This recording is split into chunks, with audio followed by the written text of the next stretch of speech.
Olá a todos, sejam muito bem-vindos às redes sociais da Comunidade Espírita Caminheiros do Amor, né? Nossa sede fica na rua Arnaldo Magnicaro, número 1370, na cidade de São Paulo. Para quem não me conhece ainda, nessa encarnação me chamo Devanir e faço parte da equipe de voluntários da Comunidade Espírita Caminheiros do Amor. E hoje nós vamos aqui mais uma vez tentar compartilhar um pouquinho daquilo que entendemos sobre o Evangelho segundo o Espiritismo. Hoje falando do capítulo 4, né, dos itens 4 e 5. O item 4, o capítulo 4 nos fala, né, de que ninguém poderá ver o reino de Deus se não nascer de novo, né? Jesus nos trazendo aí a reflexão sobre a continuidade da vida, né? Então, vamos rogando a Deus que nos dê paz, nos dê harmonia, que a espiritualidade amiga possa nos orientar no melhor que pudermos trazer sobre esse tema, e também orando a Deus, né, para que haja paz em todos os nossos lares, que haja tranquilidade em nossos corações, vibrando por todos os irmãos que fizeram aí os seus retornos ao mundo espiritual, aqueles que estão nos ambientes de hospitais, lutando ali para restabelecer a sua saúde, aqueles que passam por momentos de dificuldades, sejam do espírito ou do corpo físico. Então, que Deus abençoe a todos e que essas palavras, essas reflexões de hoje possa acalmar um pouco os nossos corações, né? Bom, então o tema do item 4 e item 5, né, do capítulo 4 fala sobre ressurreição e reencarnação, né? Então, nos traz ali trechos de vários evangelhos, né? Mateus, Marcos, João, né? Falando sobre a condição, né, em que Jesus ali, junto com os seus discípulos, né, traz essa condição sobre o conhecimento, né, da vida futura. E também nos itens 4 e 5, aquela passagem, né, que é muito famosa do Evangelho, onde Nicodemos, né, questiona lá o Cristo sobre como, né, seria essa condição de nascer de novo, né? Bom, então vamos começar a observar um pouquinho todo esse contexto, né? Olhando para nós como espíritos em experiências corpóreas, né? Bom, a gente tem que entender que naquela época, né, já até antes do Cristo, né, os profetas, então os espíritos já reencarnando ali, né, tinham uma já consciência, né, espiritual, porém não tinha, por falta da condição de lembrar, que a gente sabe, né, da importância de não lembrar das condições das experiências anteriores, né, tinha uma limitação para compreender as coisas do espírito, né? Mas a gente já aprendeu, né, com o Livro dos Espíritos sobre as ideias inatas, né? Ou seja, as ideias que um ser traz, né, e que não está relacionado à sua existência atual, né, que já está com ele já desde o nascimento. Então a gente compreende que nós, como espíritos que tivemos várias existências, trazíamos ali essa condição de compreender que a vida não se encerrava com a morte do corpo físico, né? E é importante então ver que com a mediunidade, né, dos profetas sendo trazido para eles essa condição de que haveria, né, a possibilidade de retornar, né, para continuar o trabalho que estava sendo feito, a forma com que eles encontraram, né, para poder exemplificar esse pensamento né, era com a forma limitada que eles tinham. Então, se havia trazido lá essa condição de que, né, Deus criou a terra, né, em 6 dias, descansou no sétimo dia, na hora que foi criar ali o homem, né, faz ali a sua junção, né, do barro e depois sopra nela a vida,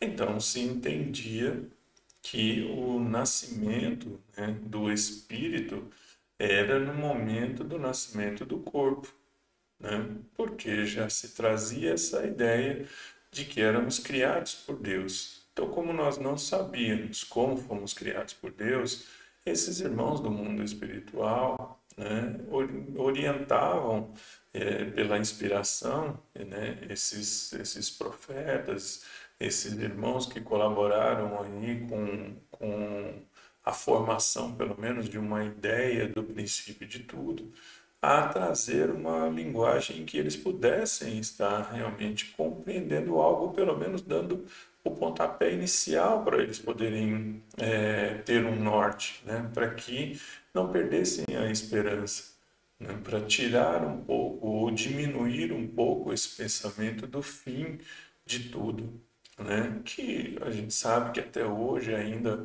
prevalece com algumas pessoas que têm ainda essa condição de defender muito fortemente um pensamento materialista, né, de que extinguindo-se a vida do corpo físico se acaba com tudo, né, mas aí mais para frente a gente vai ver que isso é contrário, né, às leis de Deus. Então esses irmãozinhos foram juntando, né, essas peças aí, essas inspirações e foram traduzindo conforme a limitação do seu entendimento. Então, se havia essa possibilidade de haver, né, um retorno, sendo criado por Deus na formação do corpo físico, que se ilustra ali com a junção do barro e o sopro, né, da vida, né, para aquele montante, sendo o sopro divino, ali então se estabelece que nós começávamos a vida ali, né? E se nós observarmos, isso não está nem fora né, de um contexto mais racional ou de uma condição daquilo que nós estamos vendo hoje fora, né? Se nós observarmos, o espírito foi criado por Deus simples e ignorante, né? Então, como um espírito primeiro. E quando, né, há o processo da encarnação, né, o que é esse sopro da vida? É a liberdade, né, ou a junção do espírito, né, não liberdade, mas sim a junção do espírito com o corpo físico. Então, se nós observarmos essa forma de ilustrar, ela não está tão fora, né? Porque você vai começar a trabalhar ali o corpo físico, tem a inseminação e tem a junção, né, dos gametas, e a partir daquele momento o espírito, o sopro da vida, que é o espírito, se conecta com aquele corpo físico. Então, vejamos que a ilustração não está muito, muito fora, né, dessa condição. Então, ali se estabelece essa condição do princípio da vida. Mas ali depois vem essa condição da continuidade da vida, termos essa possibilidade de sermos julgados por aquilo que fizemos, né? E a partir daí, então, o Filho de Deus iria fazer essa condição, né, da separação e trazer ali né, a justiça na condição de conceder aos justos uma felicidade eterna, né? Aqueles que não conseguiram ser totalmente justos terem uma oportunidade ainda de um purgatório para tentar ali, por meio de seus esforços, se livrar para tentar conseguir alcançar o ambiente dos justos, e aqueles que tinham ali ainda enraizado em si o mal, né, seriam condenados a sofrer eternamente né, num fogo, num ambiente chamado inferno. Então a gente tem ali, né, os caminhos a serem seguidos pela humanidade, né, na sua morte, uma condenação para sofrimento, uma condenação, ou pelo menos uma condição de viver uma purgação, né, um refazimento, e uma condição de eleito. Só que aí a gente começa a ver, né, exatamente começa a ver a razão, né, e também depois os ensinamentos do Cristo, que em uma encarnação, realmente uma vida, seja ela mais comprida que se tente fazer, é impossível que o espírito consiga sair dessa condição de ignorante, ou seja, sendo acabado de ser criado, a uma condição de plenitude, de usar, né, da justiça, né, na condição da justiça divina, na sua plenitude. Ele não vai conseguir fazer isso, né, de forma alguma numa existência física tão curta, né? E aí, então, eles tentam ilustrar essa condição de um retorno, né? Não sabendo dessa condição da preexistência da alma, como se fizesse isso no próprio corpo físico. Aí, então, com o avanço, né, com o início dos pensamentos, né, dos pensamentos filosóficos, com os estudos aprofundados, né, a ciência começa a tomar corpo, e aí então se percebe que um organismo vivo, né, depois que se exaure a vida, ele não tem como ser recomposto, né? Por quê?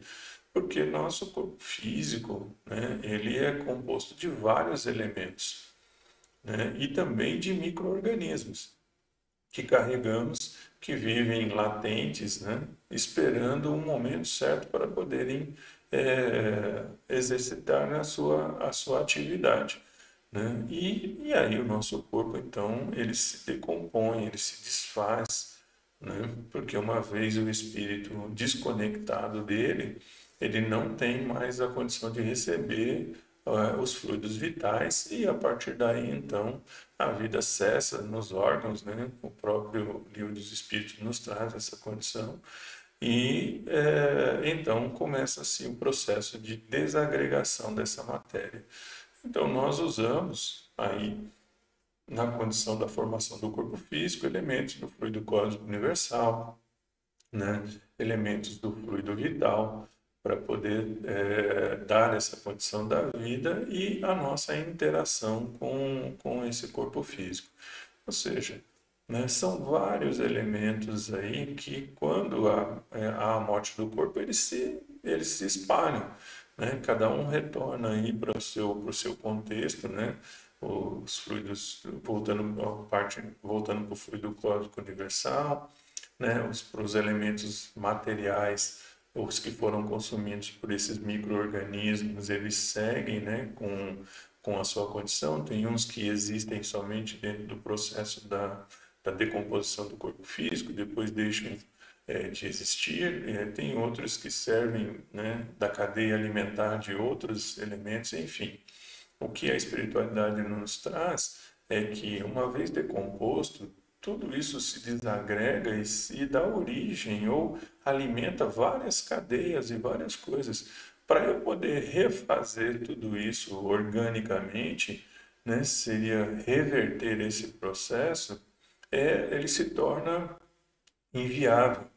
Porque até chegar no período do julgamento final, se isso fosse verdadeiro, né? Imagina quantos outros corpos já não tinham sido formados com os elementos do fluido cósmico universal que eu deixei exaurir do meu corpo físico, né? E quantos elementos também já dos que compunham já não se desenrolaram em tantas coisas. Então a ciência mostra que realmente é inviável por essas condições, né? Da gente trazer isso aí de uma forma em que ele pudesse se recompor. Bom, Mas, como nós estávamos falando no início, a gente não pode condenar, né? É importante a gente analisar isso dentro, né? Não só da visão histórica, mas também da visão espiritual, porque era como nós conseguíamos entender naquele período esse ensinamento, né? De que haveria uma existência, né? E se nós observarmos também o povo judeu, em função da condição do que já fora trazido, né, por Emmanuel em A Caminho da Luz, né, do que já fora trazido também por Humberto de Campos e também por outros irmãos falando sobre a condição não só da formação da Terra, mas também sobre o recebemos espíritos de outros orbes, né, para vir ajudar aqui nesse processo. O povo judeu já trazendo essa condição, né, de uma evolução intelectual maior do que os que já estavam aqui, já traziam essa concepção de um Deus único, já trazia essa concepção de uma continuidade da existência, né? Então eles já tinham isso já em espírito, já bem fortalecido.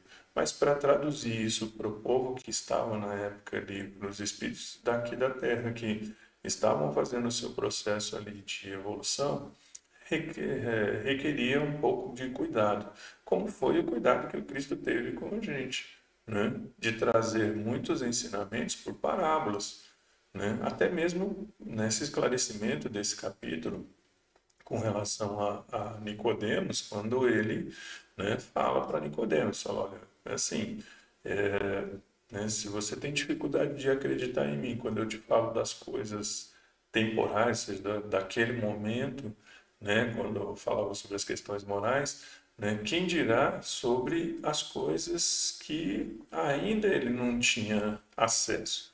Ou seja, se era difícil para ele entender sobre o perdão, né, sobre a humildade, sobre a caridade, sobre o amor, né? Quem dirá entender das coisas do espírito, que estavam ainda fora dessa condição de comprovação, né?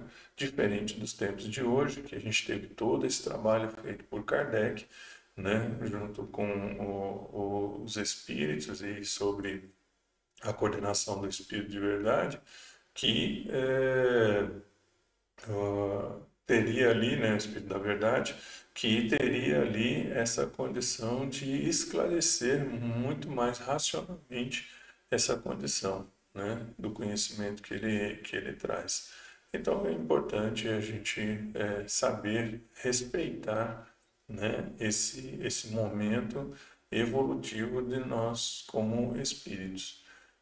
Bom, para nos orientar melhor aqui, então, no item 4, né, Kardec vem trazer aqui para a gente essa questão, né, de ressurreição e reencarnação. Aí ele vem falar aqui num trecho do item 4, né? Ele fala assim, com efeito, né, a ressurreição supõe um retorno à vida do próprio cadáver, né, o que a ciência demonstra ser materialmente impossível, né? Isso, sobretudo quando os elementos desse corpo já estão há muito dispersos e consumidos. A reencarnação é a volta da alma, ou espírito, à vida corpórea, mas num outro corpo, novamente constituído, né, e que nada tem a ver com o antigo, né? Então, isso é importante para a gente compreender. E aí também, para complementar essa informação de Kardec, a gente vai lá para o Livro dos Espíritos, né? No livro segundo, capítulo 4, quando nos fala da pluralidade das existências, a questão 171, né? Kardec pergunta para a espiritualidade, né, sobre o que se funda o dogma da reencarnação, né? Então, lembrando, né, essa condição de dogma é algo que é trazido, né, que como não pode ser contestado, são aceitos como verdades, né? Ele não pode nem ser comprovado nem contestado. Então, aqui eles respondem a Kardec, né, quando ele pergunta sobre o que se funda o dogma da reencarnação, eles trazem aqui, né? sobre a justiça de Deus e a revelação, pois não nos cansamos de repetir. Um bom pai deixa sempre aos filhos uma porta aberta ao arrependimento. A razão não diz que seria injusto privar para sempre da felicidade eterna aquele cujo melhoramento não dependeu deles mesmos? Todos os homens não são filhos de Deus? Somente entre os homens egoístas é que se encontram a iniquidade, o ódio implacável e os castigos sem perdão. Então, assim, nos traz esse esclarecimento sobre o porquê de haver essa necessidade, da reencarnação e por que esse processo não pode ser feito por meio, da ressurreição, como foi trazido, porque faz parte do processo do espírito vivenciar diversas experiências, né?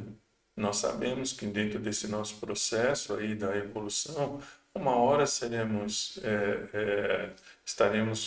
acompanhando espíritos, onde seremos os pais, né? Outra hora onde seremos os filhos, né? Outra hora estaremos reencarnados em corpos masculinos, outra hora estaremos reencarnados em corpos femininos, uma hora estaremos numa região do planeta, né? Então estaremos aqui na América do Sul, podendo numa outra encarnação estar no continente africano, né? Numa outra encarnação estar no continente europeu, enfim, né? Nós podemos estar aí migrando, né, para vários cantos deste planeta, devido à necessidade daquilo que vamos vivenciar para o nosso progresso.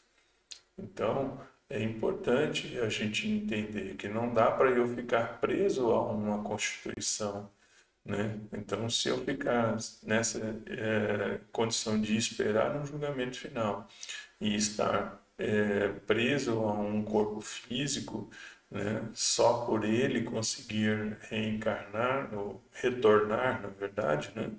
Então isso inviabiliza toda uma programação evolutiva que nós temos, né? Seria impossível, como foi falado anteriormente, num único lugar se conseguir fazer com que haja o despertar do espírito para essa condição. E a condição da lei divina, né, sobre esse processo evolutivo, é extremamente importante observarmos o amor de Deus para conosco, né?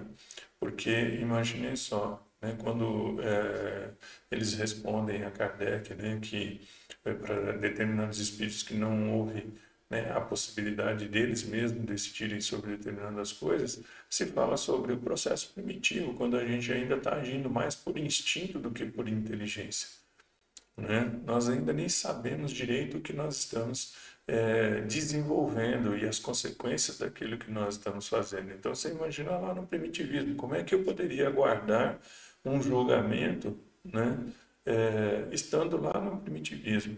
Imaginem só quantos bilhões de anos, né, ou milhares, falar bilhões nós estamos falando em termos da formação da Terra, mas se falarmos em milhões de anos como data aí esses restos mortais que têm sido descobertos, imagine esse espírito há milhões de anos atrás está esperando um julgamento final.